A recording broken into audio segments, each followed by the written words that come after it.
We be live. Hello, everybody. Okay, I missed you guys. I'm glad I'm back here. I'm here with Anna. Hi, Anna.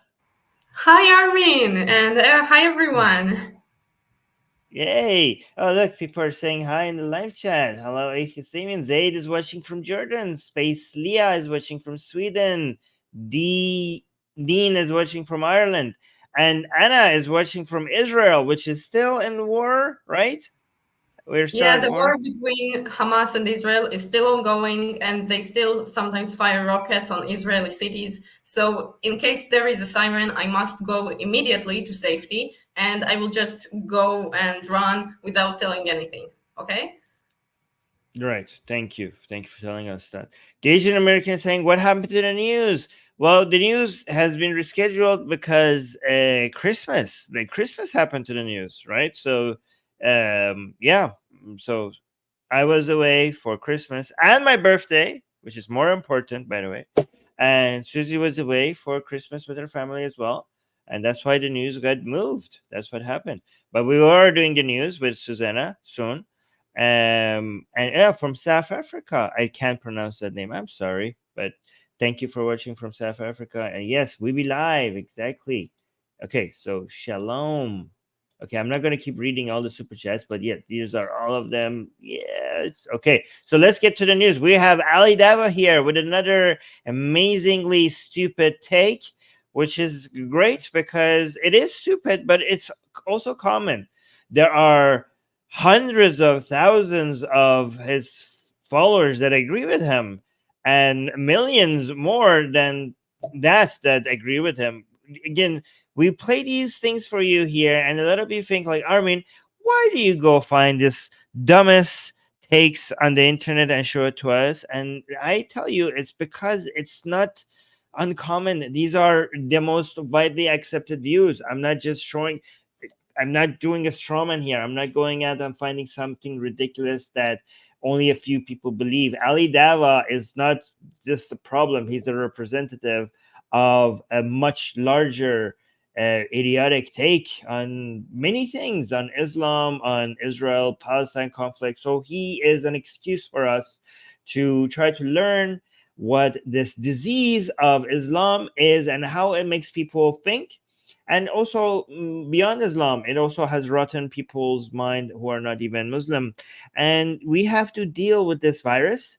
So to deal with the virus, we have to understand it. So we play it here with you guys, and we analyze it, we dissect it, and we try to understand how these people, I would say, think, but and why they say the things they are, so that we could fight the spread of this disease more efficiently. We are at a time in history where liberal ideas need defending, and to be able to defend liberal ideas, we have to understand they are ideological enemies, which Ali Dawah here represents right now. Let me see what people. Anna, do you have anything to say about Ali Dawah and how amazing his takes are? Well, we also watch his videos because he's one of the biggest channels, Islamic channels Right. on YouTube in English. So he has like 1 million followers. It means like a lot of people are following him and agreeing with his takes. Yes, yes. He is a big. He is when it comes to Islamic channels in English. He's one of the biggest one, maybe possibly the biggest one. I mean, yeah, close up there when it comes to no watch hours. Ali Dawah and Muhammad Hijab are the top two. I think Ali Dawah is even worse, even more. So, which is the dumber they get, the bigger the followers get, which is amazing. Usually, it's supposed to be the opposite. Yeah, well, let's watch what he has to say here. Irish had the entire island.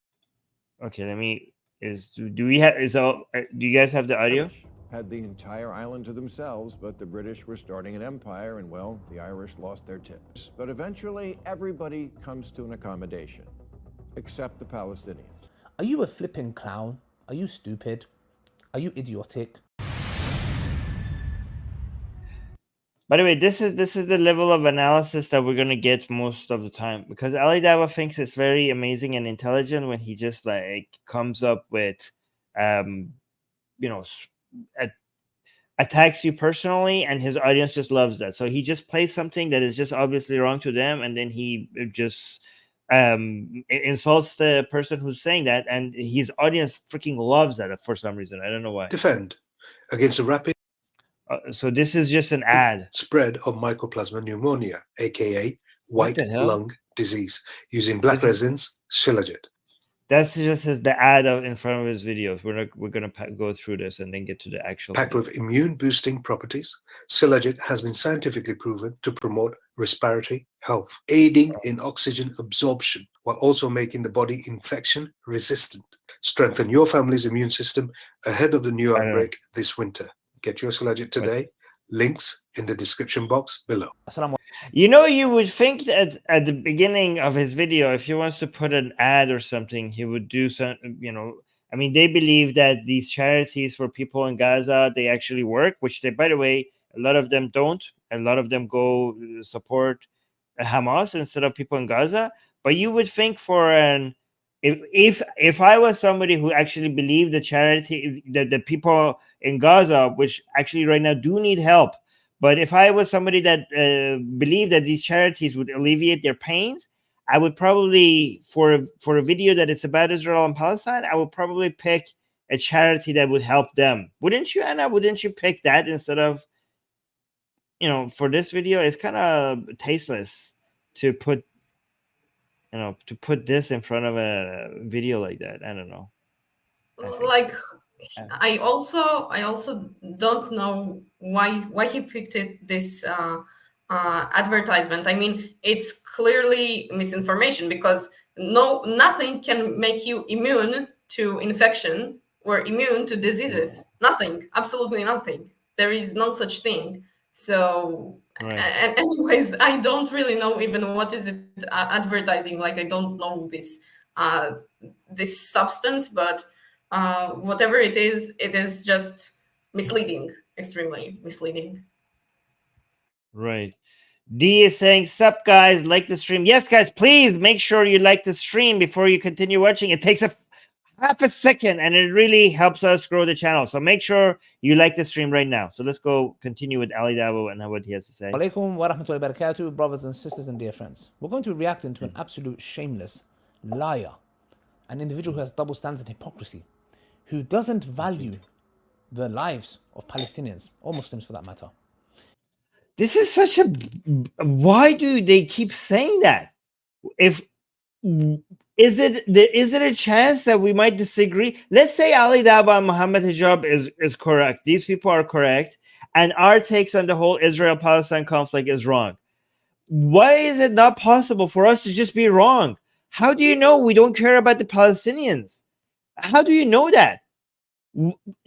Even if you guys are right and we are wrong, maybe we just came to the wrong conclusion and you guys are correct for some other reason.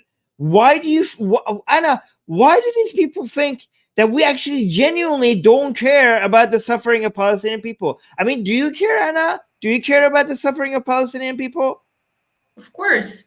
I think, yeah, war is terrible and a lot of Palestinians died, of course.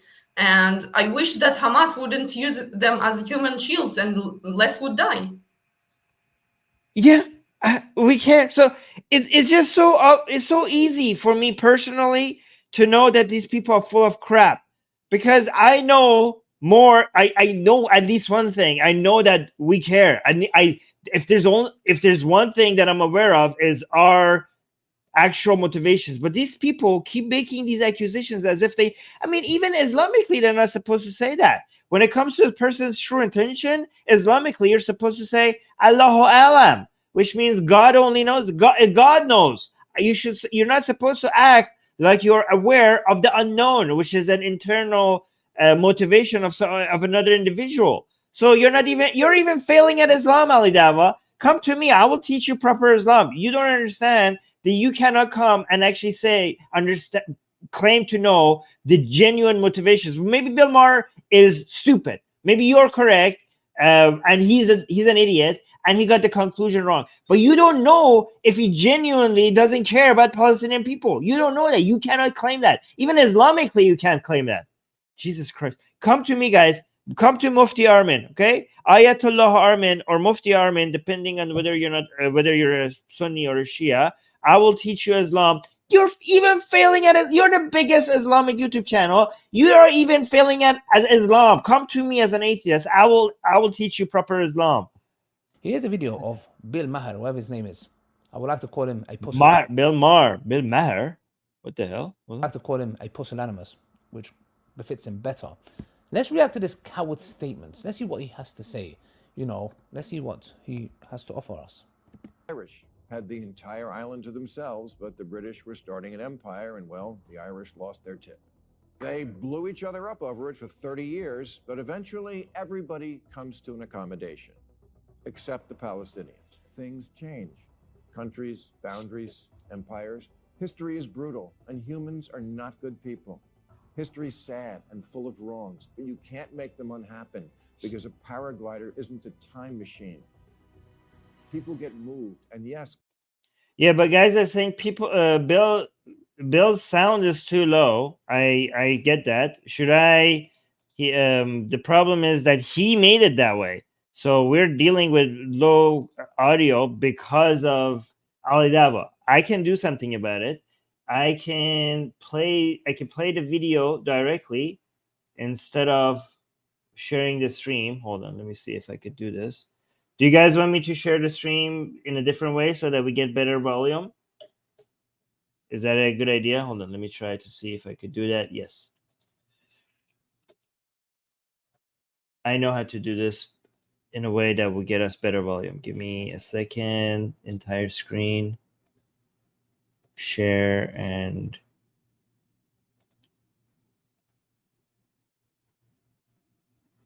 all right. What minute were we on? See what he is this better volume, guys? Here. He has to offer, whatever his name is. I would like to call him a pusillanimous, which befits him better. Let's react to this coward statement. Let's see what he has to say. You know, let's see what he has to offer us. Irish had the entire island to themselves, but the British were starting an empire, and well, the Irish lost their tip. They blew each other up over it for 30 years, but eventually everybody comes to an accommodation, except the Palestinians. Things change.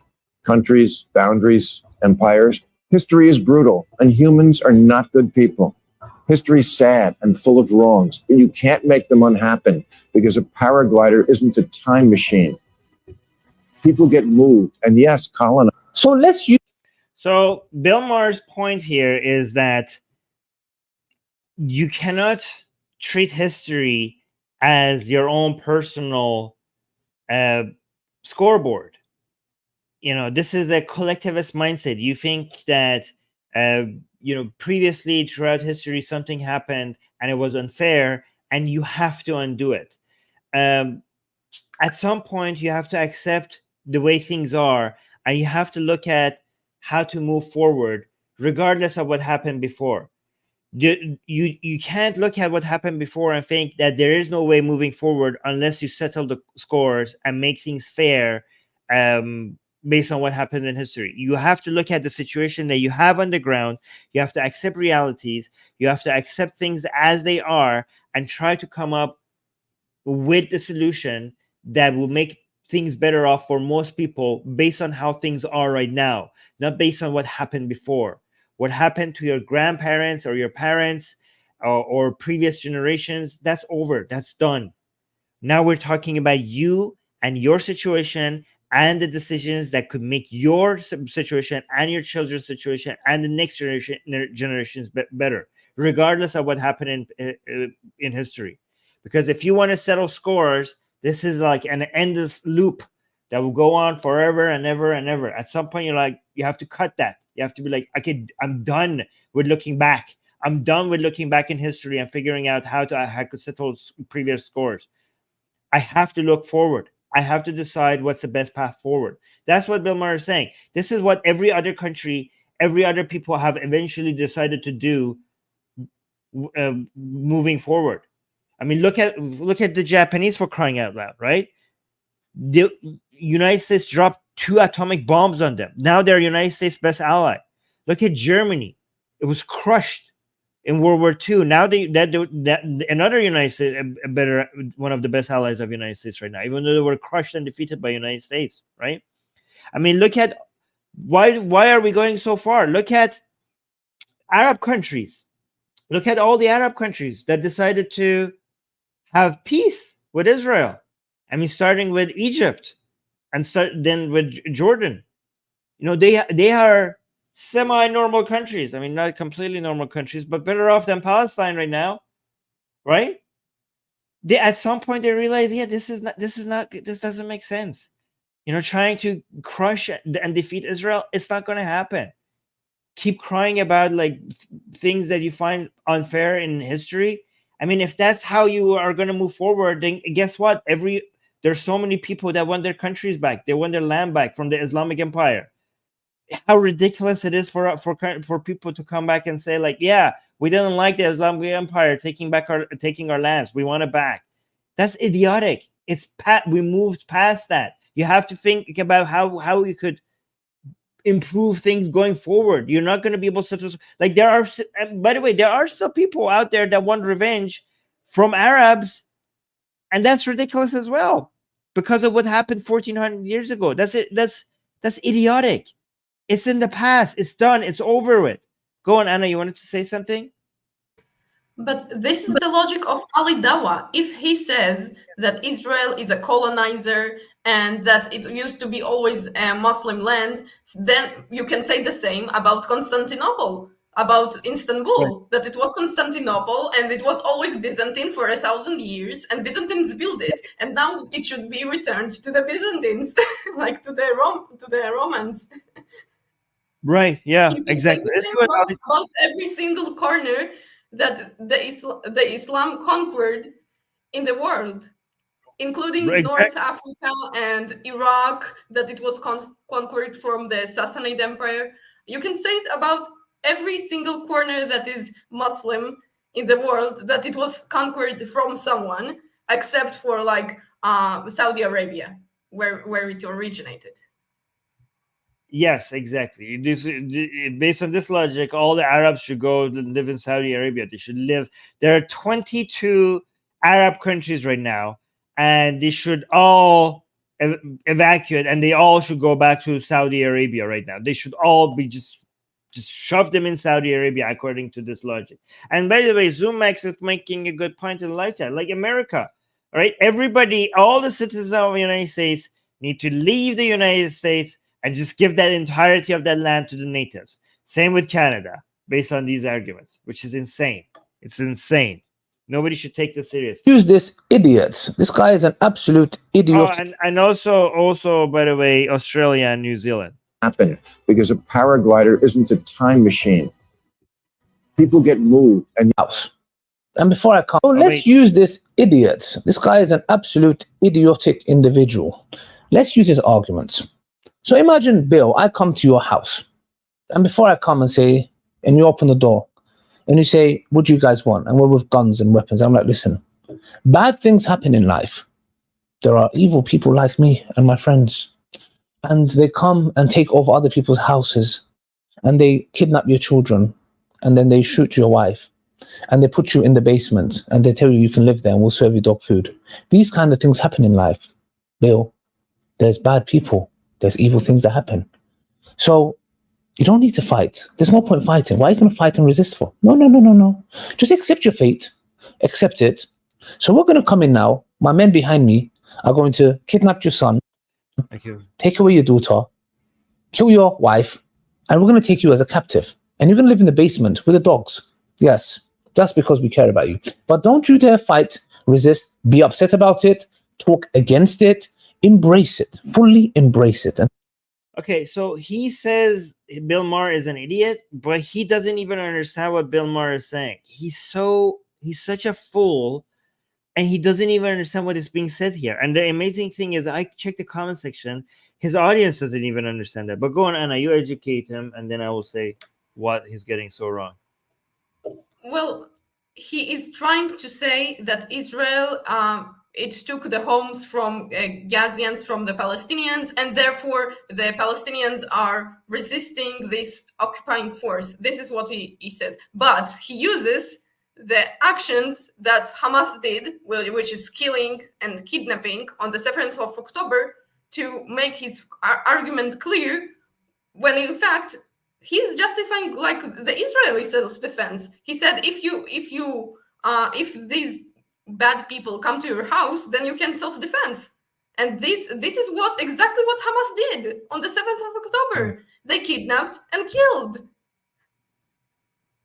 Right. So he justifies the self-defense of Palestinians, but not the self-defense of Israelis. Isn't it hypocritical, at least? Yes. But here's the thing, Anna. I think let's just give it to him, right? That, for the sake of argument, that let's say it was unjustified for Israel to be created, okay? It was an act of occupation and colonization. Let's just assume that is correct, okay? Let's say the Arabs, the people who were fighting in 1948, they were justified to try to stop Israel from being created.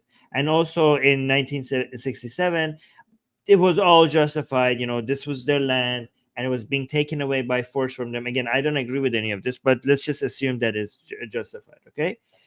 But here's what what actually happened doesn't fit his analogy, because he's saying, imagine if somebody came to you and took away your house and then, I don't know, shoved you in the basement and gave you dog food and told you to live like that.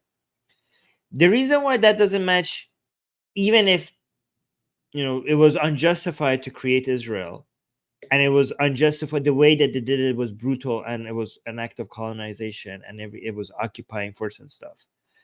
He's comparing something that happened before to other people and to a form of resistance to something that is happening to you right now. Because what is happening right now to people in Gaza, it's not in response to somebody taking away your home, right? Because that was something that happened before and it's over with and done.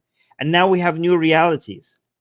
This is what is happening in Gaza. It's a response to an attack on a country, given new realities, right? So you're saying, like, imagine if somebody took your home. No, that's not a fair comparison.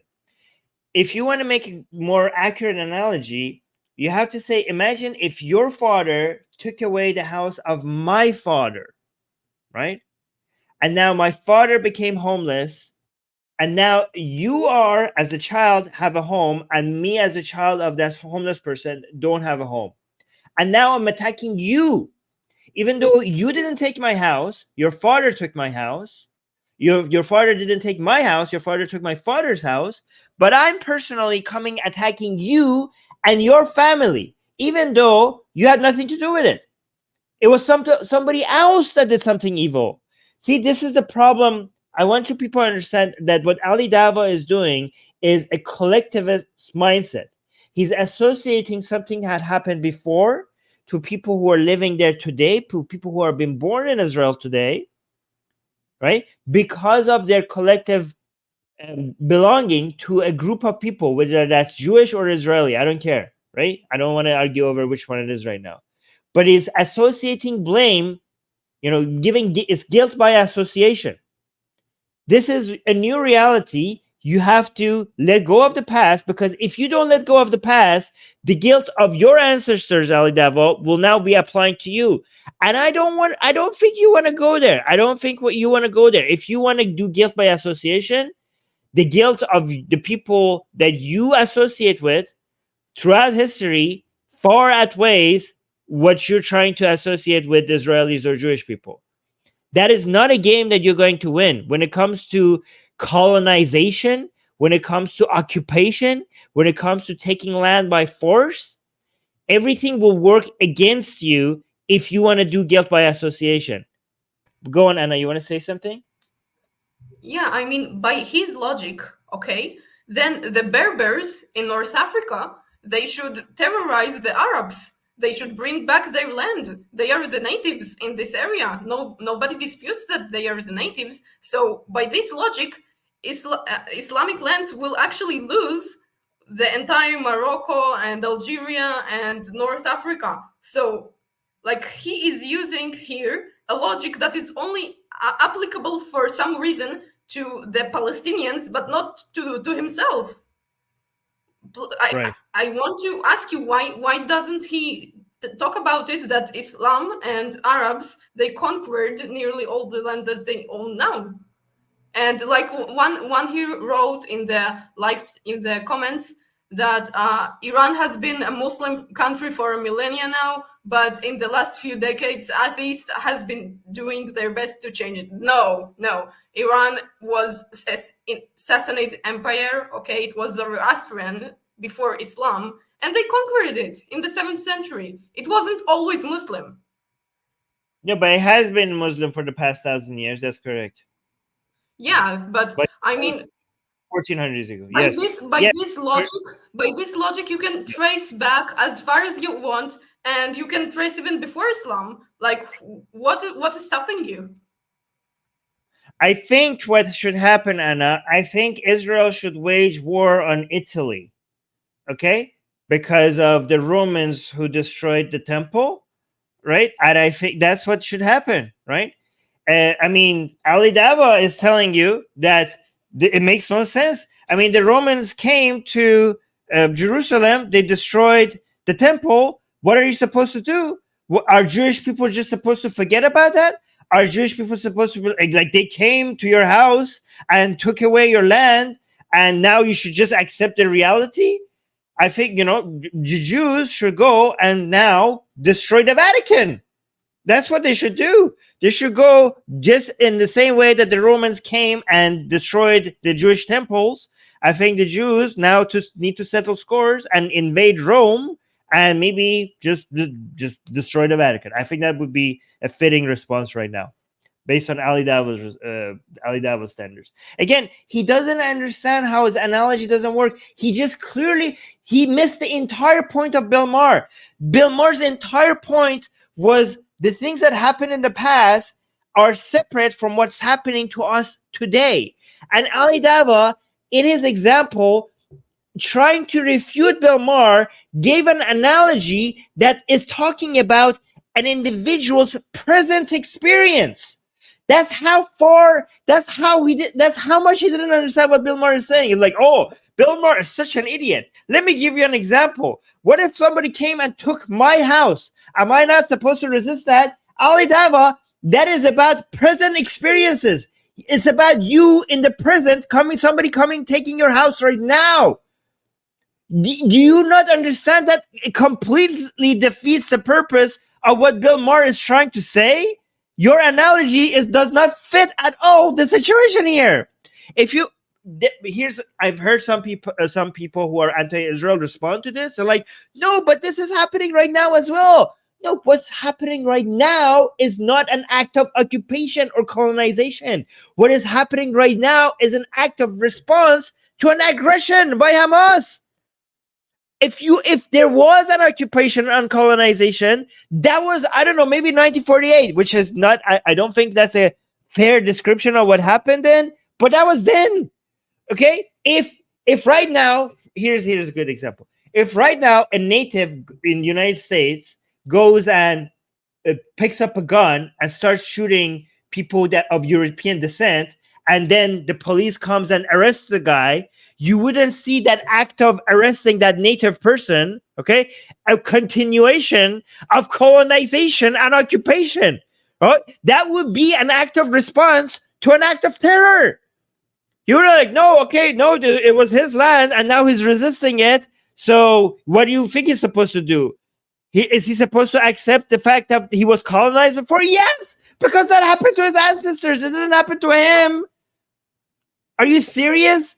Do you understand that this line of thinking, Ali Dawah, means endless war? It means endless war. This line of collective way of judging people means war forever. Your way of thinking means forever war. Oh my God. It's so stupid. By the way, Yeah, go on. I just want to make it clear, like, I don't agree with the statements that Israel is an illegal occupation. Like, I live in a city that was purchased in the late 19th century. I don't understand how you can call it occupation. There was nothing here before it was purchased, and the Arabs, they sold it without any like regrets. But that's not the point. But it doesn't even matter. It doesn't even matter. Like, honestly, that's history. Okay. I mean, it's fun sometimes to discuss that because their understanding of history is so flawed. But it doesn't matter. Even if Jewish people came and they just came to this land and they just took the land and they butchered everybody. Okay, they just butchered everybody and took it by force, right? Which is not what happened. But let's say it did. It's irrelevant. We have new realities at the ground, and what we have to deal with is how we make things better going forward. Israel is not going away. Okay, you're not going to defeat Israel.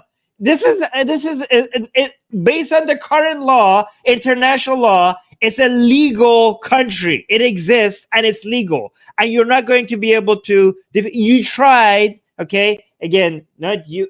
I'm saying you tried because I don't want to act collectively, but I'm speaking with Ali Dawah's mindset. Okay, because those people were different people from people today.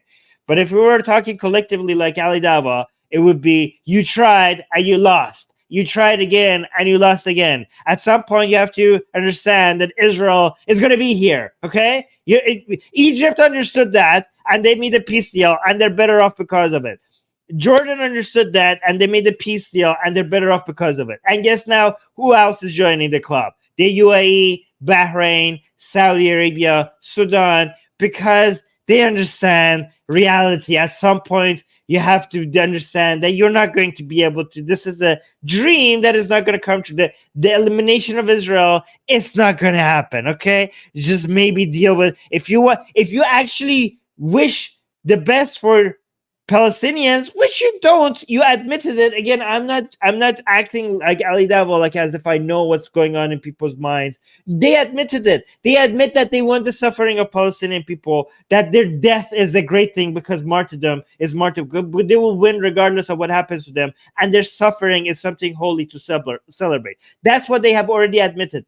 But if you genuinely cared about the Palestinian people, you will accept Israel as a reality. You will accept the fact that the Jews are going to be there, and you would stop supporting organizations like Hamas, which are selling Palestinians a dream that is not coming true. You know why this war is going to continue? The war between Israel and Hamas, again, not Israel and Palestine, but Israel and Hamas is going to continue because Hamas and people like Ali Dawah and Muhammad Hijab and many other organizations and the Islamic Republic of Iran, especially the Islamic Republic of Iran, have interest in selling the idea to the Palestinians that there is victory at the end of this war. And unfortunately, many Palestinians have believed this. The Egyptians realized that there's no victory at the end of this war. By the way, there are some super chats I'm going to read at the end of this rant. They realized that there's no victory here, right? So, and many other people realize that there's no victory here. That's why they gave up. That's why they gave up on fighting Israel, because Israel, and again, for people who say that the only way we need peace, Israel should stop fighting to bring peace. Well, previously, Israel has brought peace by fighting, okay? The only reason why Israel managed to bring peace with other countries is by defeating its enemies. So historically, crushing your enemies brought about peace deals. So maybe based on what has worked in history, this is an actual proper use of history. Trying to settle scores is not a good use of history. You're looking at history and see what works. That's a good use of history. And Israel has had the experience of crushing your enemies, maybe eventually gets them to accept peace deals. And that's why Israel, maybe with good reason, thinks that it should not stop fighting right now, because if you stop fighting, if you give in to your enemies, they think that, okay, continuing war works. If you crush them, at some point they will give up. Unfortunately, there's a huge cost associated with it, and there's a lot of civilian casualties. But the people on the other side at some point have to be convinced that continuing to fight is not going to produce the results that you're hoping for. Here's the reason why we have continued to have war between Israel and Hamas. The people of Israel are convinced that fighting will bring them victory. And the people in Palestine, a lot of people in Palestine are also convinced that fighting will bring them victory. If the people on both sides believe that fighting will bring them victory, guess what? We will have fighting. And between these two groups of people, one of them is wrong, right? I mean, at least one of them is either both of them are wrong or one of them is wrong. But I will bet you that if one of them is wrong, who do you think is wrong? The Palestinian people who think that the way out of this misery is for them to fight Israel.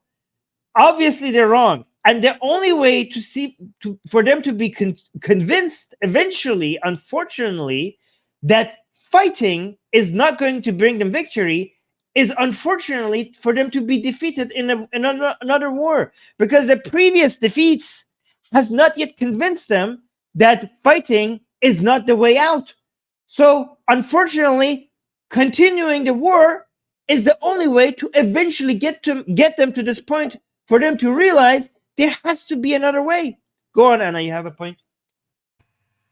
Yeah, I want to say that what is important is not who was evicted in the past, who stayed. It's not important right now. What is important is that there are two groups right now, and I mean Hamas and Israel, okay? I mean specifically Hamas. And Hamas, they will never reconcile because they want a war with Israel, an eternal war with Israel, until it ceases to exist. Like one side here wants the complete destruction of the other side, while the other side, Israel, it wants peace.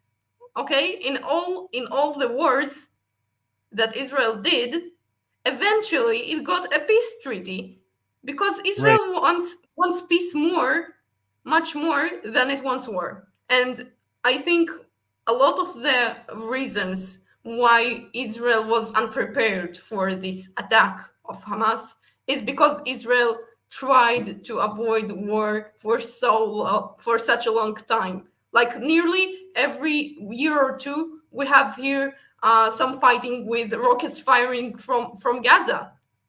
And I grew up in this reality. I grew up with these rockets. And like I live in the center of Israel, so they don't fire to the center as much. But people who live in the south, they barely have any time to get to safety.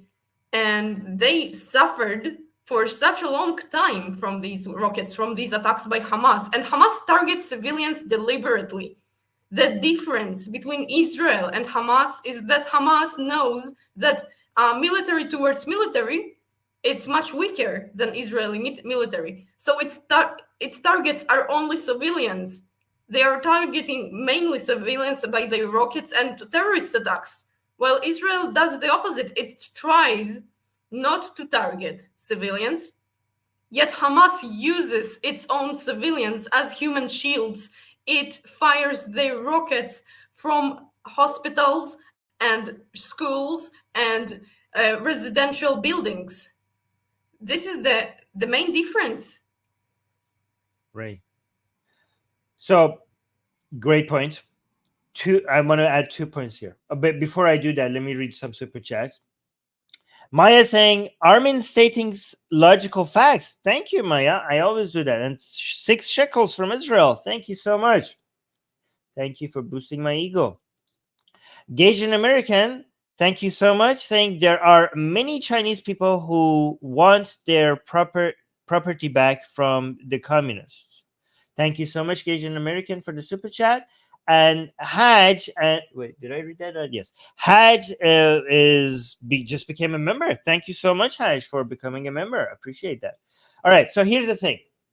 So first of all, Anna, what you said is correct. But the problem is even bigger than just Hamas. Other than Hamas, unfortunately, many Palestinians who are not even Hamas, even though some of them who don't like Hamas, have been convinced that the situation that they're in, the problematic situation that they're in, the misery that they're experiencing every day, the way to get out of it is by fighting. And they have been brainwashed and convinced that this is the solution out of the situation. And honestly, if it was, it would be justified for them to fight, even if Israel is in the right. If you're suffering so much, if your life is so miserable, and if by fighting you had the chance to come out of that misery, I would be like, you know what? You're right. You should fight. You should wage war because you're in a horrible situation. And by fighting, if you could get out of it, then go on, fight. But they've been sold a lie by Hamas, by the Islamic Republic of Iran, and unfortunately by many leftists. The fighting is not the way out of your misery. The reason why other Arab countries are not living under the same situation that Gaza is right now is because they're out of that fighting.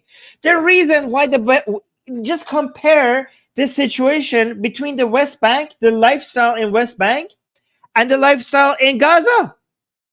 Why is one of them better? I mean, West Bank is still not as good as some other places that it could be. It's still not as good as, but why is it better? Because one of them has more Hamas.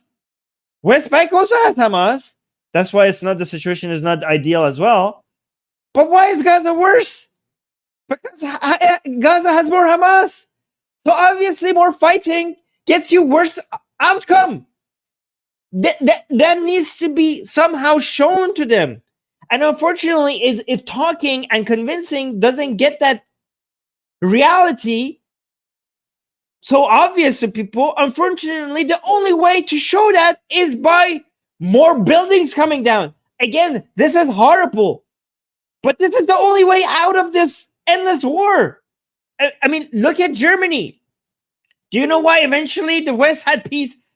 Other Western European countries and the United States had peace with Germany? Because Germany was completely defeated and crushed.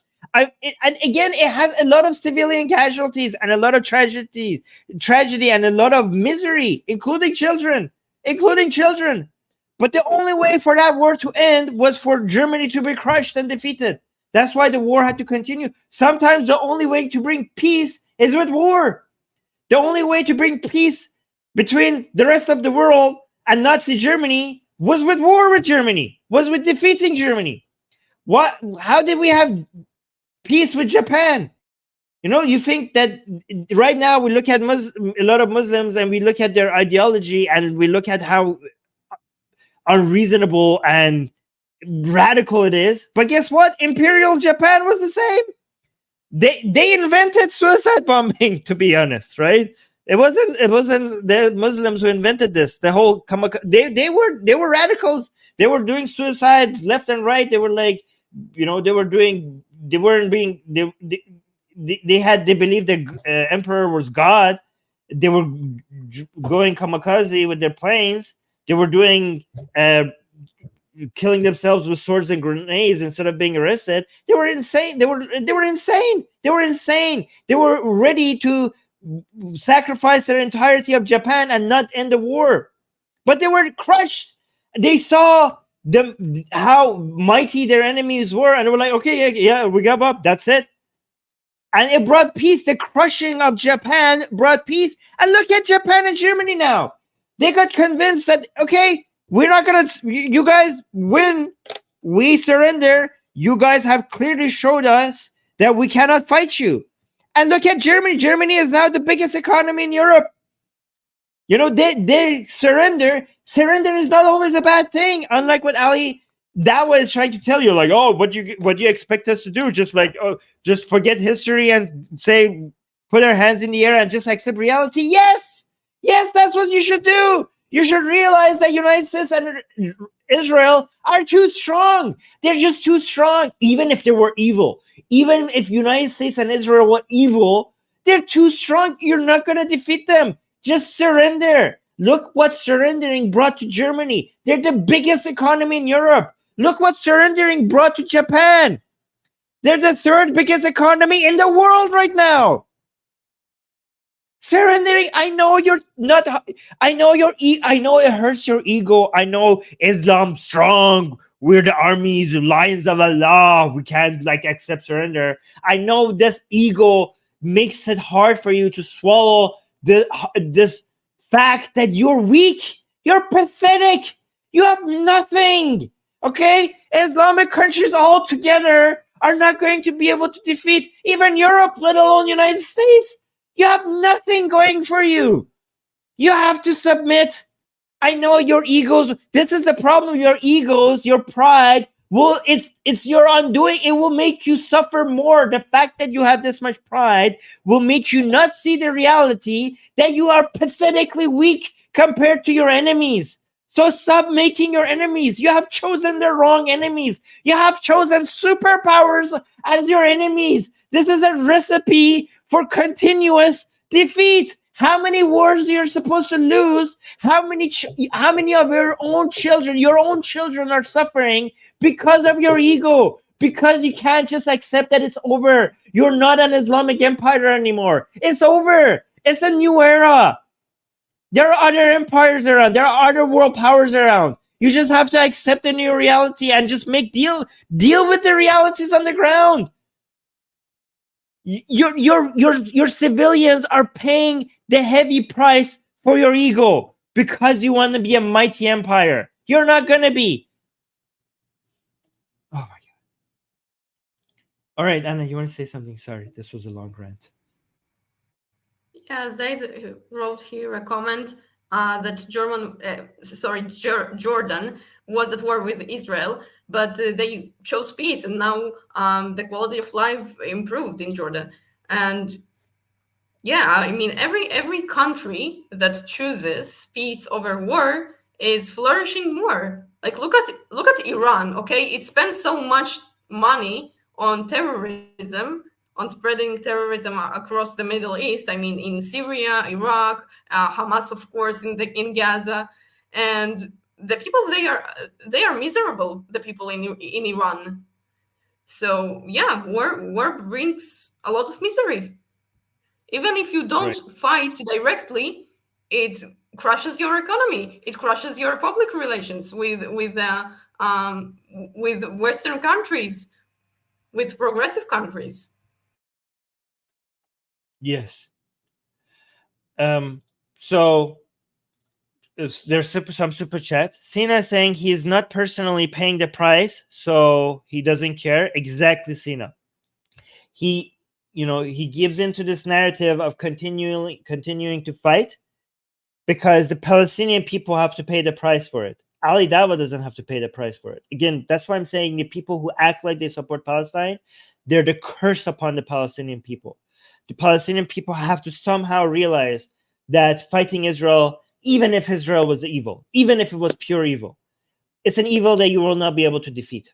There's no end for you in this fight. By the way, Israel is not evil. I'm just saying, even if you accepted that. And then we got another super chat from Adam saying, "Happy birthday, dude. Don't blow a fuse." Okay, thank you so much, Adam. And thank you. Yeah, my birthday is the same as Jesus. That's why that's why I started the Atheist Republic, guys. I was jealous that Jesus has on my birthday, Jesus gets all the attention. So I waged the war on God to somehow maybe my birthday matters more than him on December 25th. Queen is saying, it's still amazing. Thank you for the super chat, Queen. It's saying, it still amazes me how these people spew and believe their own lies, and they always insult people with names. Highly intelligent, aren't they? Yes.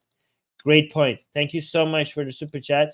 Omar just gave us another super sticker. Thank you so much, Omar, for supporting the show. Actually, let me see if I want to make sure if we're monetized or not, because these streams usually get demonetized. Let me check if this stream has been demonetized. No, this stream has not been demonetized yet. So far so good.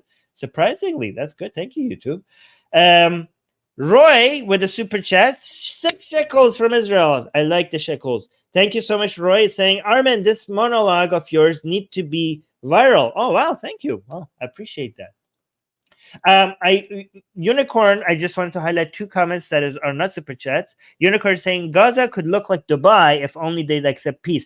The problem, Unicorn, is that peace means surrender, and surrendering hurts their ego. So yeah, the only way to peace for them is to surrender and accept the reality that they're not going to be able to defeat Israel and the United States. It's not going to happen. But because that means surrendering, surrendering is not so manly, is it, though? It's not very strong looking, all right? But look at how strong Japan and Germany is. They are right now. They're strong because they surrendered. I accept the fact that surrendering sometimes is the best thing for your people, right? And here's an interesting point. Ramtin is saying, Armin, there wouldn't be Palestinians if they surrendered. It has nothing to do with ego.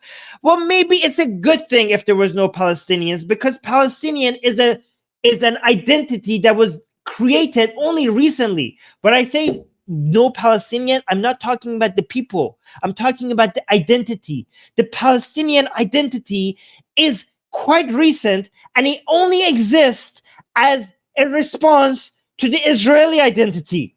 You understand that we had no such thing as a Palestinian identity. There was a place called Palestine. It was not a nation state, and people did not associate with the Palestinian identity until Israel became a thing. And it was a reaction, as it was a reaction to that. Palestine was the name of a region that was named by Romans.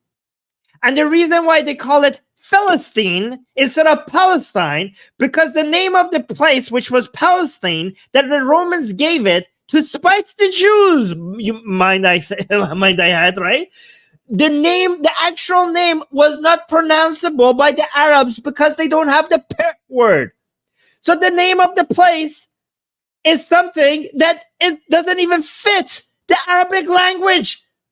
And you think being Palestinian is native? You can't even pronounce the P. You don't even have the P sound for the place of in your language. And you think that's the native name of the land? That's the name that the Romans gave. It's the name of another empire. You're acting like the Jews are doing imperialism and colonialism.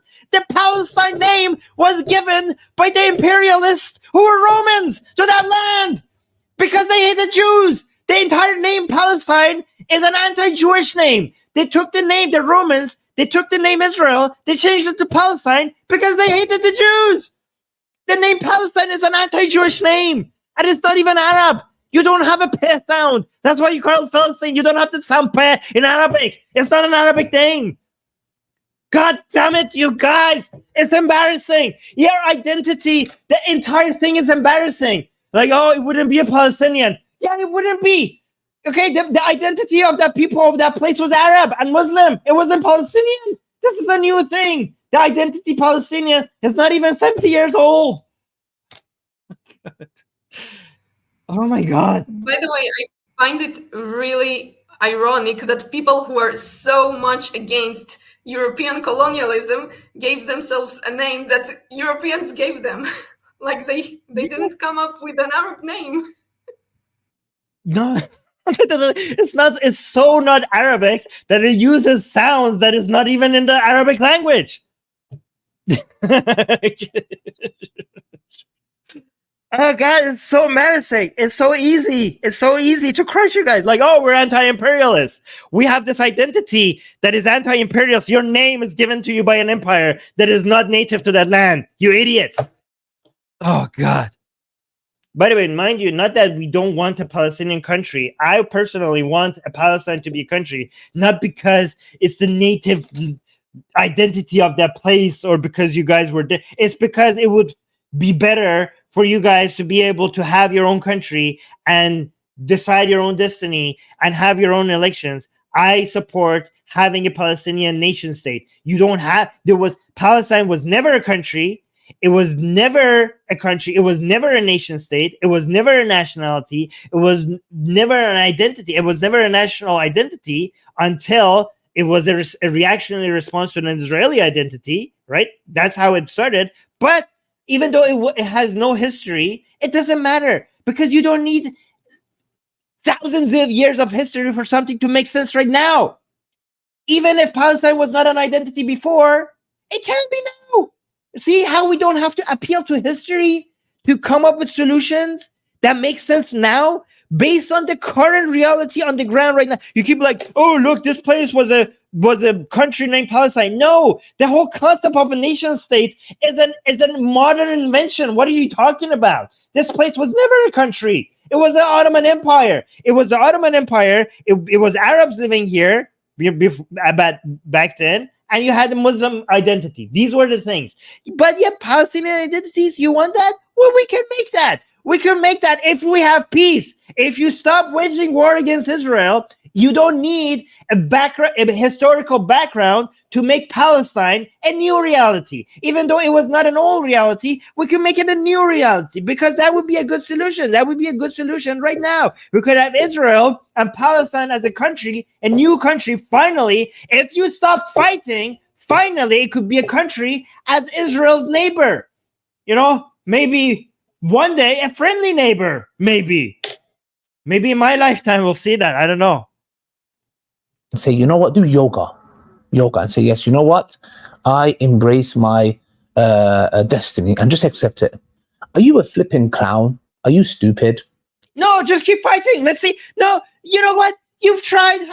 They're like, oh, just accept it. No, Ali Dawah, tell the Palestinian people who are being crushed because they accepted this advice of continuing to fight. Let them continue.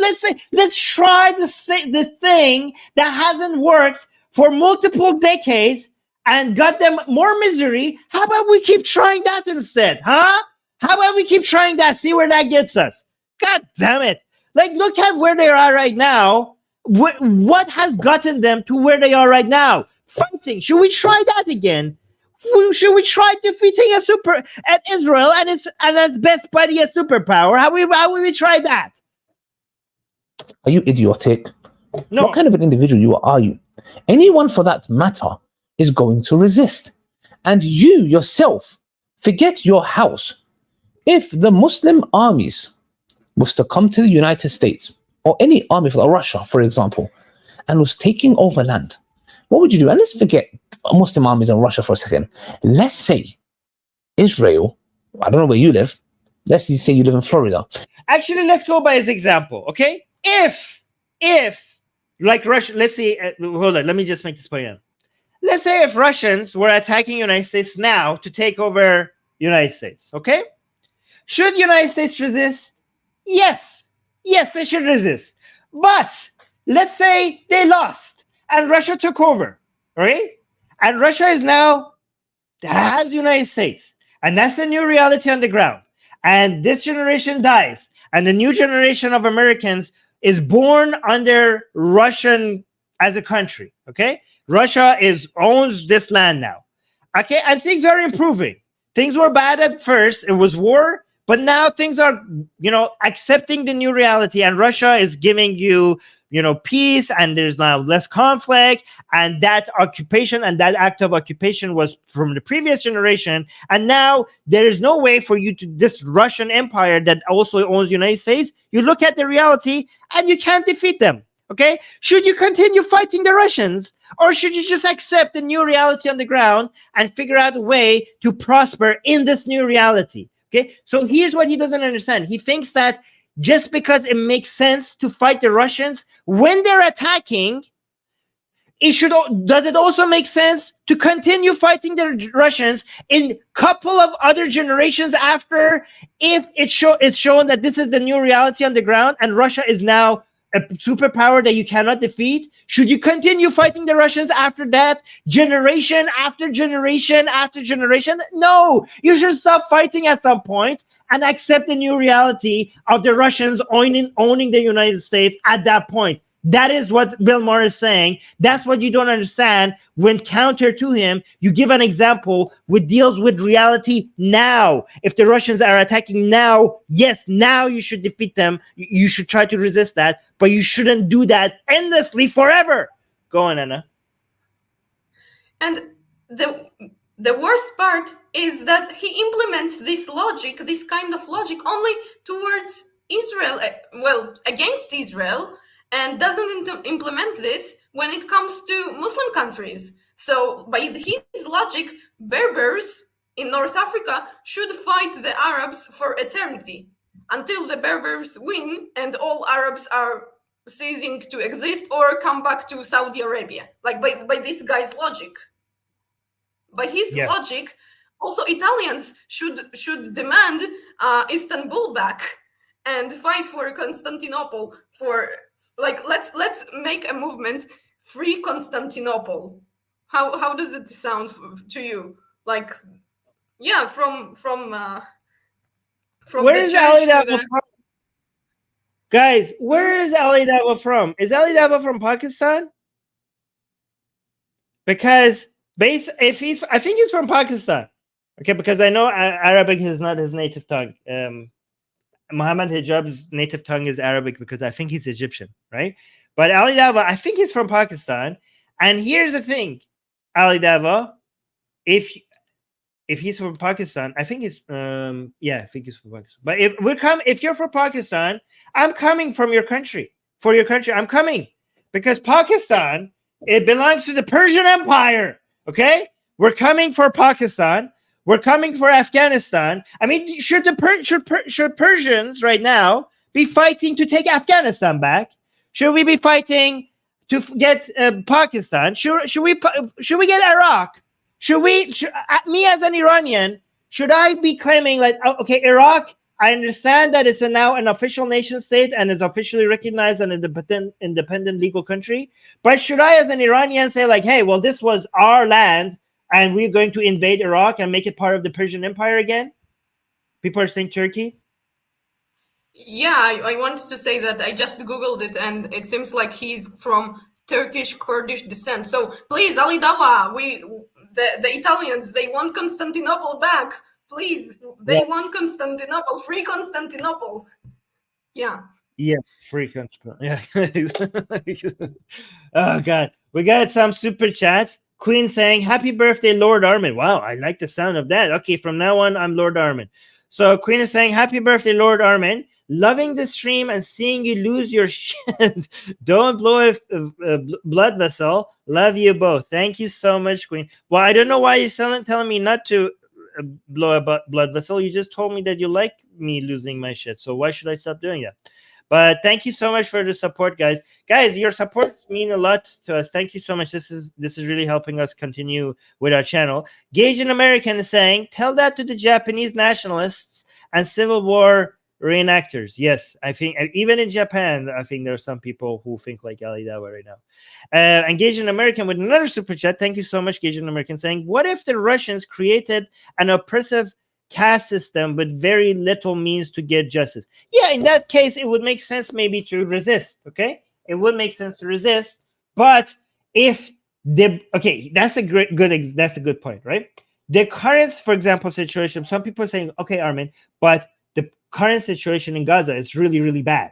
So maybe the Palestinians should continue fighting as a form of resistance to the current horrible situation that they're having."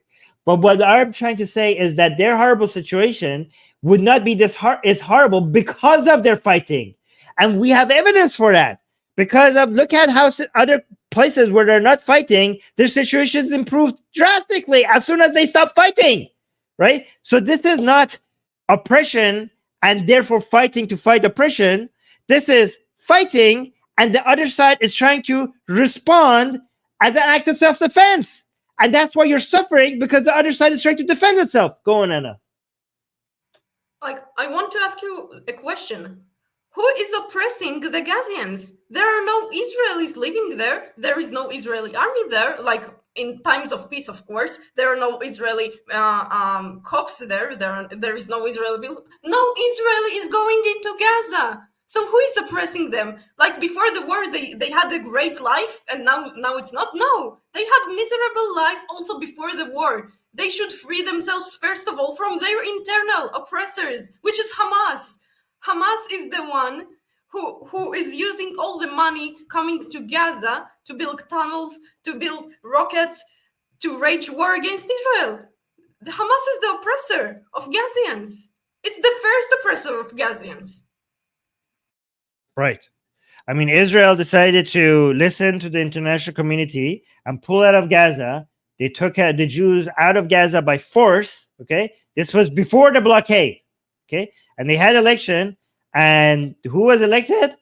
A group of people that said that they want to wipe out Israel and all the Jews. And people call it a blockade, but it's technically a border wall. I mean, every country has a right to build a wall, you know, and its neighbor who is promising to annihilate you. People are like, oh, there's a blockade. This is an open-air prison. I mean, I have a border. I'm a country. The people in that country, well, not a country, the people in that state have that land have decided to elect a state, elect a government that tells openly that wants to annihilate me. Well, I mean, I'm sorry, but it's my responsibility as a government, to build a wall against the neighbor that wants to destroy me. So does that make it effectively? Does that surround them? Well, yes, because of the geography of the situation. But I, as a country, have the responsibility to build a wall. Yes, who else decided to do the same thing? Egypt. Egypt decided to do the exact same thing because they were looking at Gaza and they were like, holy crap, these people are radicals. So the same reason that Israel decided to build a wall, Egypt was looking at the same people and we're like, yeah, we agree. We're going to build a wall too. And we're going to make sure that nothing goes through it. At least nothing that threatens us. Maybe like one way, right? So both Egypt and Israel come to the same conclusion. They were protected. I mean, how dare you? How dare you tell a country to say you don't have the right to build a wall on your border against a neighbor that wants to annihilate you? Like, oh, why are you surrounding them? I mean, I'm sorry that the other side is a goddamn sea, but what am I supposed to do? I'm supposed to defend my country. They're telling me that they want to annihilate me. Does this make their situation worse? Yeah. Does this put them under a blockade that make them suffer under poverty? Yes, but who did this to them? Did I do this to them, that I'm trying to protect my country with a border wall? Or did the government that is telling openly to everybody that wants to annihilate me, who brought this misery upon the Gazan people? It's Hamas. It's Hamas all the way. Anyways, let's go with this. I also want to add that okay, go ahead. Before the war, it wasn't a total blockade because people were given work permits in Israel in order to improve the economical state in Gaza, and also people were treated in Israeli hospitals when their condition was too grave and hard. So there wasn't a full blockade, and the less Hamas was fighting, right, the more open it became. Gaza became more and more open as Hamas was fighting less. But nowadays they fight, and nowadays nothing is going through the border. So they are responsible for this blockade. If they don't fight, there will be a lot of more freedom of movement. That's actually a great point, because like the only time when you have anything that resembles a blockade is a reaction to what Hamas does. And when you have anything resembling flow of goods and services, is because Israelis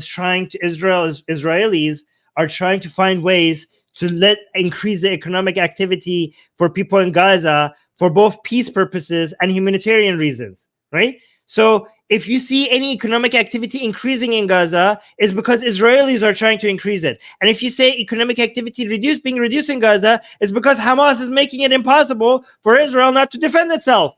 And you're right, when people say like, whoa, the situation is bad, so they have to fight. Well, every time they fight, the situation gets worse. When you have long periods of not fighting, you see Israelis trying to come up with a solution to improve the lives of people in Gaza. That's why we had thousands of work permits being given to people in Gaza to come to Israel to work, to make money, to bring it back to Gaza, trying to improve the life of people in Gaza. That's what Israel was trying to do. And now that's stopped. That's all stopped. All of that economic activity stopped because Hamas attacked on October 7th. So what is bringing more misery? It's not Israel. And the fighting is not reducing the misery. The fighting of Hamas is increasing the misery. So your act of resistance is resisting what? You're resisting prosperity. You're not resisting occupation. You're resisting peace. You're resisting prosperity and any form of happiness for your own people. You're resisting the future of your children. That's what you're resisting. You're not resisting occupation.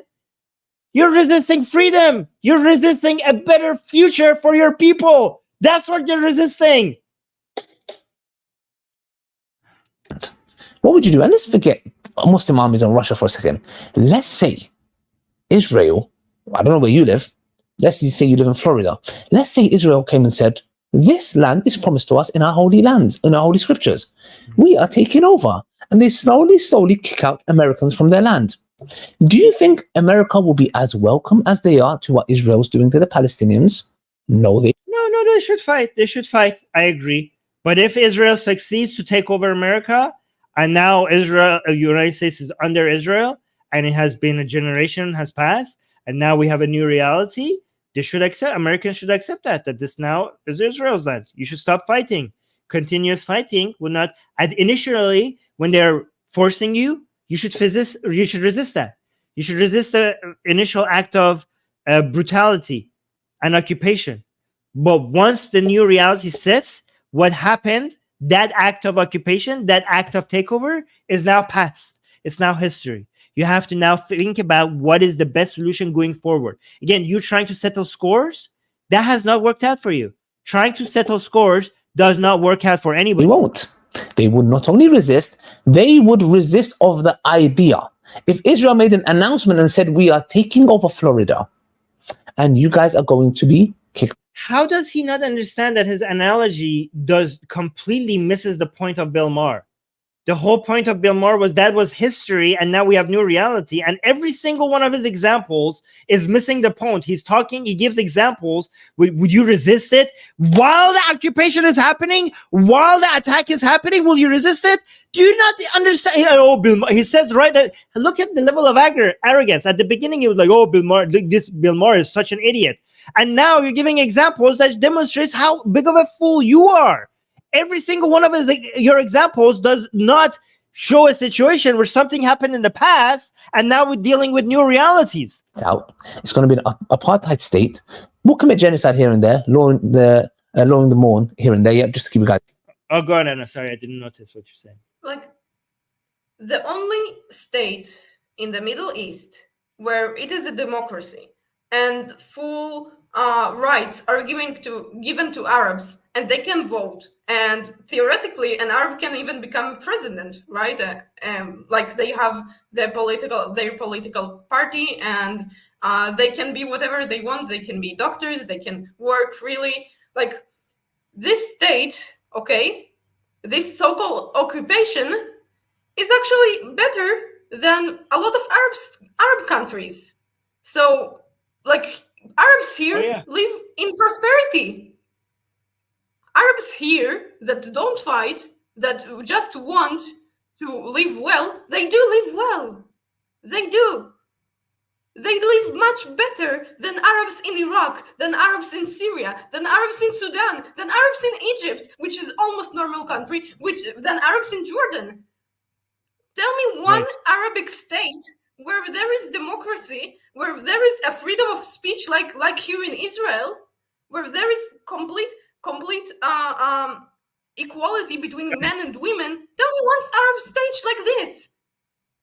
So, right. So actually, this is a very good. If I was Arab, I would prefer living in Israel than living in, I don't know, in any other Arab country, than living in Egypt. Got it.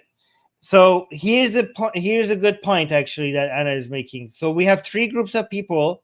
If you want to see where fighting gets you, right? The people in Gaza, the Arabs in Gaza, the Arabs in West Bank, and the Arabs that are citizens of Israel. Let's compare how well each one of them is living, right? With the level of fighting, right? So Gaza is showing the most resistance, and they're the worst off. People in West Bank are living much better lives than people in Gaza because there's less there's less fighting. There's less fighting against Israel. There's still some fighting against Israel, but less fighting. This seems their lives to be better. Look at the Arabs. Hold on, let me make this point. Look at the Arabs in Israel, right? The Arabs in Israel, as Anna pointed out, they're now they're full citizens of Israel. And they are having better rights and better freedoms and better lifestyles. Well, not better lifestyles compared to some Arabs in UAE and Saudi Arabia, but more rights and more freedoms than any Arab in any Arab country. More rights and freedoms than any Arab in any other Arab country. So you can see that not fighting gets you more rights, more freedoms.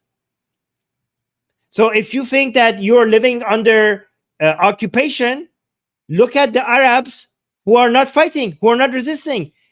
Is that not actual evidence of where not fighting gets you? And again, this idiot there's somebody in the live chat saying, stop lying, telling Anna to stop lying. Jewish people, only Jewish people are allowed to own houses. That's a lie. That's nonsense.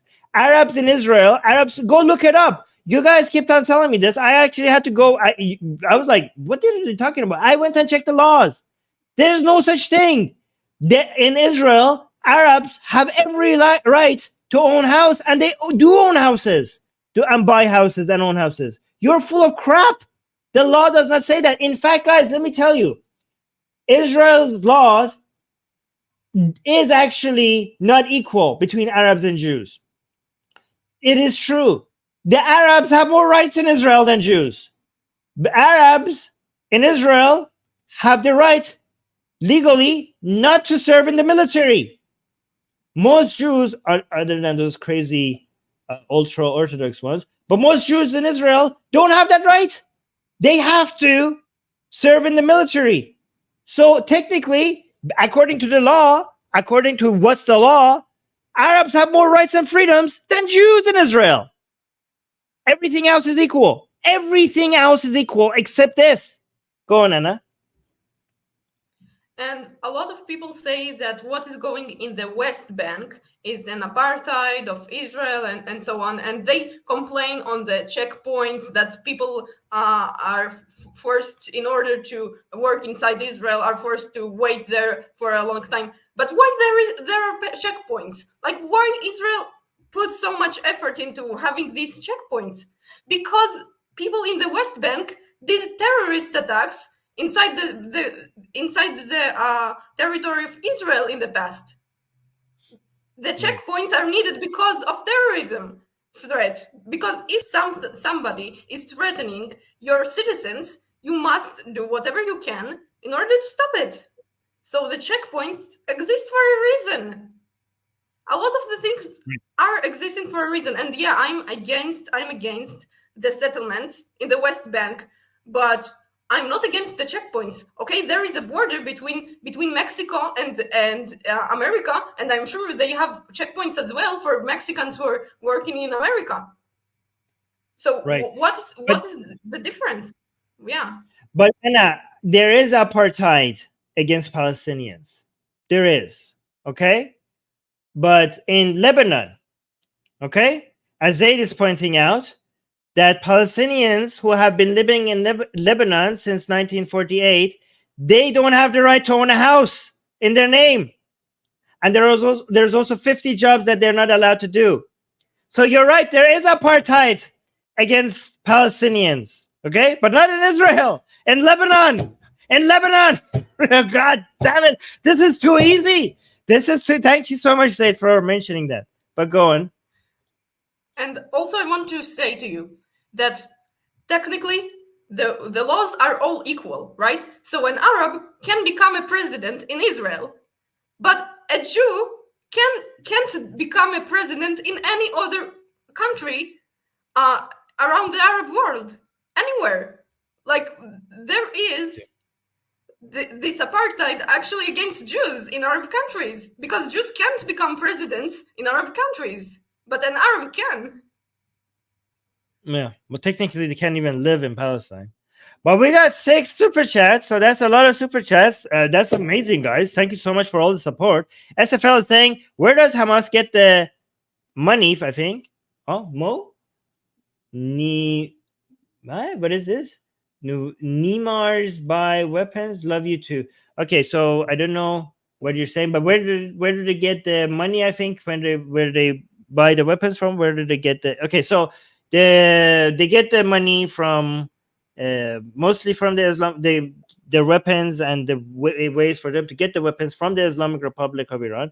Unfortunately, it is true that is Netanyahu also has been supporting Hamas, which is why I'm against Likud and Netanyahu. Again, I'm pro-Israel. I am a Zionist, but I'm against Netanyahu, and I'm against the Likud party and the two other far-right parties that are now in the coalition. So that, unfortunately, Netanyahu has allowed bags of money to come from Qatar all the way to Hamas. So there's that too. That's a reality that we have to mention on this show. But go on. But Anna? Yeah, so basically the Because we have main so many- sources are... Oh. Yeah. Can I just mention it quickly? The main sources are Yeah. Iran, Qatar, and international like help, donations as well. Right. And private entities and Netanyahu. Let's also make sure that we add him that. Which I hope the Israeli people do the right thing and get rid of this guy as soon as this war is over. I don't know how to pronounce your Rex with a super chat saying, geez, Armin, your brain's gonna pop out. No, don't worry. My brain is completely, but thank you so much for your concern and for your super chat. Idris is saying, Vosh very anti-Israel recently. Would you debate? Yeah, sure. If you could get him to talk to me, yeah, I would debate him. But thank you so much for the super chat. But go tell him to come and debate me. He's probably not gonna though. SFL with the super chat, with the 699 super chat saying, where does Hamas get the money to buy weapons? Oh, this is the same question. Love you too. Love all my atheist friends here. Yeah, so the money, we already answered that. But yeah, thank you for the super chat. And then we got another super chat here. Franklin saying, that guy is a perfect example of Dunning-Kruger effect. Yes, very good point. Thank you so much, Franklin. And when I got another super chat from Asian American saying, Armin, I've grown up with American propaganda. The answer to an American defeat is usually time travel. The show V portrays self-deletion positively. Okay, thank you for that. Yes, thank you. That's the American way. Time travel is the American way to fix everything. Angry Keyboard Warrior, thank you so much for the super chat saying, college kids be like, from the river to the sea, and they say, ceasefire now. Yes, that's a contradiction. From the river to the sea, and they ask for ceasefire. Yeah, from the river to the sea is that asking for an act of genocide, and you ask for ceasefire while at the same time asking for genocide. Amazing. Go on, Anna. Armin, you don't understand it. It's not a contradiction because they are asking the Jews not to resist, while they are being massacred. Like this is what they are asking. Exactly. Not Hamas to make a ceasefire. For the Jews to just stop resisting for anything. Yeah. All right, let's continue this video or else we're never going to finish it. Over Florida, and you guys are going to be kicked out. It's going to be an apartheid state. We'll commit genocide here and there, lowering the mourn here and there, just to keep you guys in check. We're going to be doing this, kidnapping your kids, all this kind of stuff. Don't resist. Do you really believe any human being on planet Earth should go and submit to this kind of requirements? Never. They would resist, and they have They have, though, you moron. They have. Germany did, Japan did, Egypt did, Jordan did. What do you mean they would never? I mean, do you not? He's like, look at this. It's like, never. They would never. They have, and they're better off because of it. Damn right. They have the damn right to resist, and the UN has clearly said any nation that's been occupied by the occupiers has a right to armed defense. Yes, armed resistance. Dude, the same United Nations doesn't consider this occupation. What are you talking about? Has clearly said, look at this. They would resist, and they have the damn right. They have the damn right to resist, and the UN has clearly said any nation that's been occupied by the occupiers has a right to armed defense. Yes. Okay, first of all, You're not even a nation. So what are you talking about? Saying every nation. Okay, but this is not a nation. You don't have a nation yet. You should become a nation if you stop fighting. And also, the United Nations that you're mentioning doesn't consider this a nation yet. It's trying to make it a nation. You're not a nation. And it doesn't consider Gaza to be an act of occupation right now. They were not occupying Gaza. What are you talking about? You're talking about Israel's. So, by the way, when he says occupation, he's talking about the existence of Israel as a whole. So, if you're not talking about the West Bank settlements, because you're like, oh, Armin, West Bank settlements are occupation and against international law. Yes, but this guy is talking. The act of occupation that he's referring to is the entirety of Israel. That's not an occupation. The same United Nations that you're referring to doesn't consider that an act of occupation. It's a legitimate country. It's legal. It has the right to exist, and it has the right to defend itself against hostile activities like from Hamas. It's armed resistance. They have that right. It's as simple as that. So the Palestinians have a right to resist. So, hey, somebody's saying, why is Israel not a nation? I didn't say Israel is not a nation. I said Palestine is not a nation yet. I hope one day it becomes a nation once they stop fighting. the point is what? You double standard hypocrite. Be just, but you can't be. Because the Prophet Muhammad, peace be upon him, told us a day will come, liars like you, yes, liars like you would come up. A person who tells the truth will be seen as a liar, and the one who says a lie will be seen as telling the truth. But, Bill, a day is going to come when your soul is going to be taken out your body. And if you haven't repented, the following things are going to be uttered to you by the angels. Come out to the wrath of your Lord. And that day is a day you will never, ever forget for the rest of your life. By the way, religion gives you a license to threaten people with violence and torture without being against community guidelines and against the law, right? The only way you could threaten people with violence, with torture, okay, and get away with it is by being religious, and that means of torture being hellfire. In any other context, this would be against community standards, and it could even be illegal. But because I believe in magic, all of a sudden my version of threatening people with torture becomes okay. Not the life of this life, of the hereafter. Yeah. Shame on you, you double standard hypocrite. If Palestinians was to do the same thing to the Israelis, the whole entire world would lose their mind. It just shows you, like Allah tells us in the Quran, you guys are nothing but allies to one another. You do not care about the Muslim or the Palestinian blood. But alhamdulillah, you do. You care about the Palestinian blood. You, the people who tell them to continue fighting a hopeless war, a war that keeps getting them into more misery. You who keep telling us that it's great, the Palestinian people are in a great situation because their suffering brings them closer to God, because their death brings them glory, because they are victorious. If they win, they're victorious in this life. But if they lose, they're victorious in the other life. You're celebrating their misery. You're telling us that their misery is bringing attention to the evil of Zionism. So it's good that is uniting the Muslims. You yourself admit that their misery is uniting Muslims. So you celebrate their misery. You celebrate their death, and you tell us that we're anti-Palestinian. No, Ali Dawah, you're anti-Palestinian. We are pro-Palestinian. We are pro-Israel. And we're pro-Palestinian. That's why we give the Palestinians the right advice to stop fighting, to surrender, to accept their new realities. It's better for you. It's better for your future. Fighting has gotten you nowhere. We are pro-Palestinian. You're anti-Palestinian. there are amazing. Oh, we got super chats. No, we got one super chat. So Queen is giving us another super chat saying, "I get money from the international NGOs." Oh, okay. So they get their money from, guys, why are you writing cryptic messages? It's hard for me to read.